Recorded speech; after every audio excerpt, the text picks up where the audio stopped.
नमस्कार दोस्तों, स्वागत है आप सभी का हमारी आज की इस वीडियो में। दोस्तों, हिंदू क्यों नहीं जा सकते मक्का मदीना में और यहाँ मुसलमानों की इतनी ज्यादा भीड़ क्यों बढ़ती है, लेकिन एक भी हिंदू देखने को नहीं मिलता।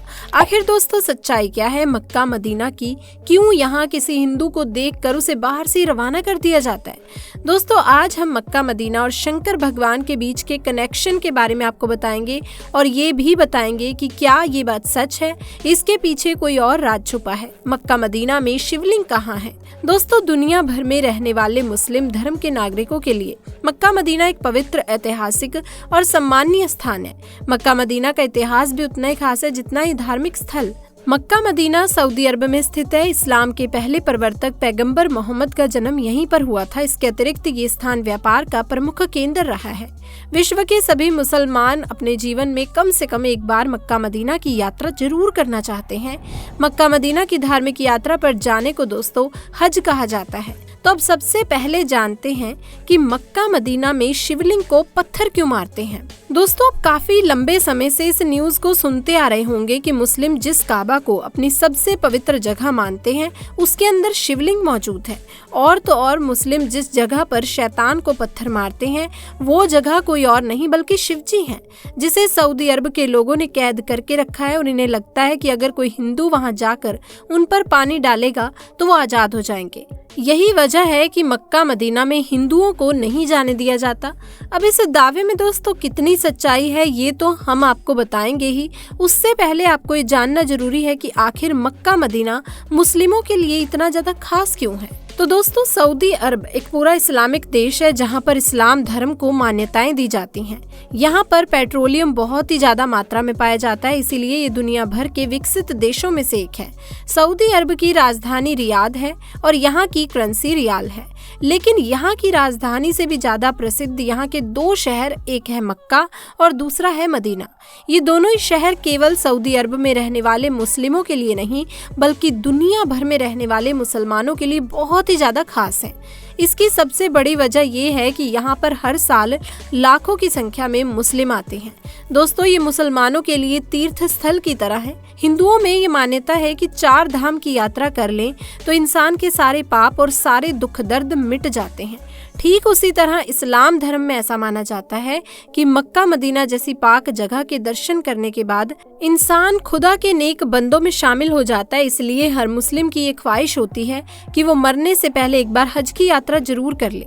इस जगह की महत्वता कितनी है इसका अंदाजा आप इस बात से लगा सकते हैं कि मुस्लिम चाहे दुनिया के किसी भी कोने में नमाज क्यों ना पढ़े, हमेशा काबा की तरफ ही मुंह करके नमाज पढ़ते हैं। जैसे कि भारत में रहने वाले मुस्लिम पश्चिम की ओर मुंह करके नमाज पढ़ते हैं, क्योंकि दोस्तों हमारे देश से मक्का पश्चिम में स्थित है।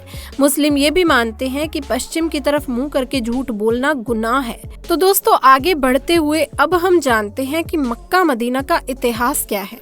दोस्तों, जब लोग हज की यात्रा करने के लिए जाते हैं तो वो काबा के चारों ओर चक्कर लगाते हैं। इसे तवाफ कहा जाता है और ये हज का सबसे अहम हिस्सा होता है। साथ ही वो मदीना की इजारत करते हैं। मदीना वो जगह है जहाँ पर पैगंबर मोहम्मद की कब्र बनी हुई है। दोस्तों, मक्का मदीना के बारे में आप लोगों ने काफी कुछ जान लिया, लेकिन उन तस्वीरों का सच जानना आपके लिए बहुत जरूरी है जो आजकल सोशल मीडिया पर बहुत ही ज्यादा वायरल हो रही हैं। यहाँ तक कि कई सालों से लोग इस चीज पर विश्वास कर रहे हैं। हम आपको बता दें कि इंटरनेट पर वायरल हो रही ये बातें सिवाय अंधविश्वास के और कुछ भी नहीं।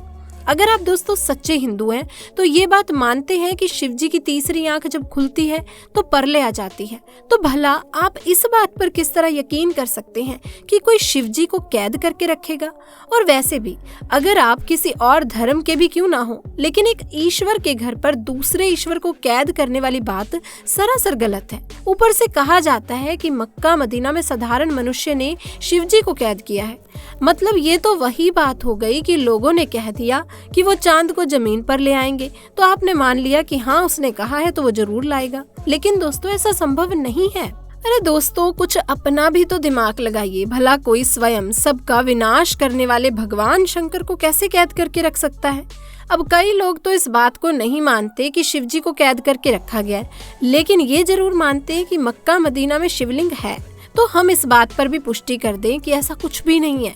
इसी के साथ आइए अब जाने मक्का मदीना की सच्चाई। असल में दोस्तों, मुसलमान जब हज यात्रा के लिए जाते हैं तो मक्का के पास स्थित एक इमारत में शैतान को पत्थर मारने की रस्म के साथ ही हज की यात्रा पूरी मानी जाती है। हालांकि इस शैतान को पत्थर मारने की रस्म पूरे 3 दिन की होती है, लेकिन ईद उल अज़हा यानी कि बकरीद के पर्व पर इस रस्म की शुरुआत होने के कारण सभी हज यात्री इस मौके पर ही शैतान को पत्थर मारने की रस्म पूरी करने की हसरत रखते हैं। हज की यात्रा पर आए लोग तीसरे दिन यहाँ मौजूद इन 3 बड़े खम्भों को शैतान समझकर इनके ऊपर पत्थर मारते हैं और इस रस्म को करने के साथ ही हज की यात्रा को वो पूरी मानते हैं। अब दोस्तों, कई सारे हिंदुओं का ये कहना है कि यही खम्भे शिवलिंग है, इनके नीचे शिवलिंग स्थापित की गई है। तो दोस्तों, ऐसा बिल्कुल नहीं है, बल्कि इसका सच कुछ और ही है।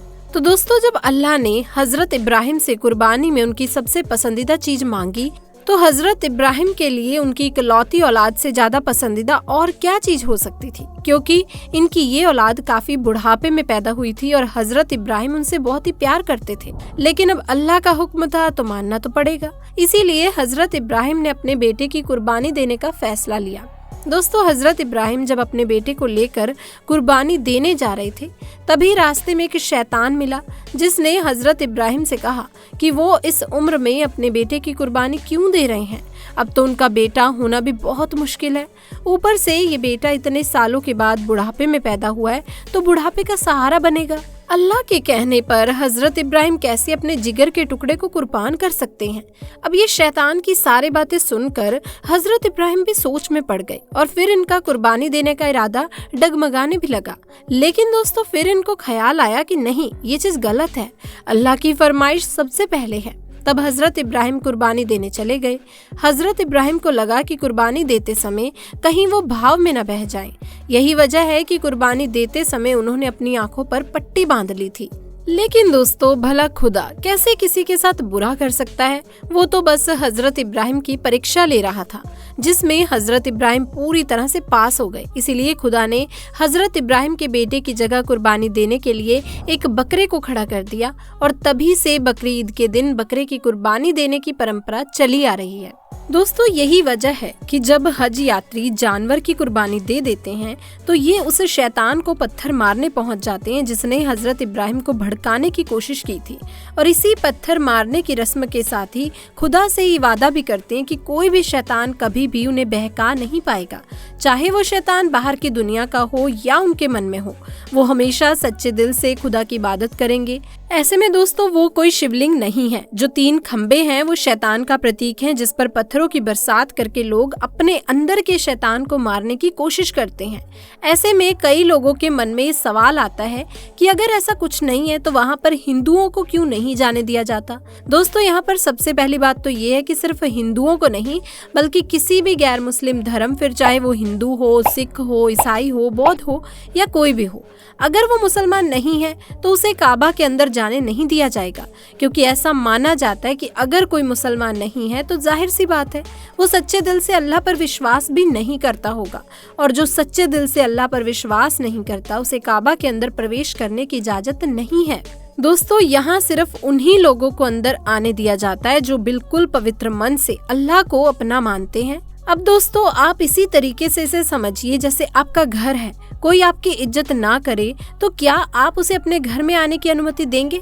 नहीं ना। आप ये चाहेंगे कि जो कोई भी आपके घर में आए वो कम से कम आपका सम्मान तो करे। और ठीक ऐसा यहाँ के लोग भी चाहते हैं कि जो कोई भी काबा में प्रवेश करे तो अल्लाह को सच्चे दिल से माने। उसके लिए सबसे पहले अल्लाह ही होना चाहिए। दोस्तों, इस्लाम धर्म के 5 मुख्य स्तंभ है, इनमें से हज करना भी एक महत्वपूर्ण स्तंभ है।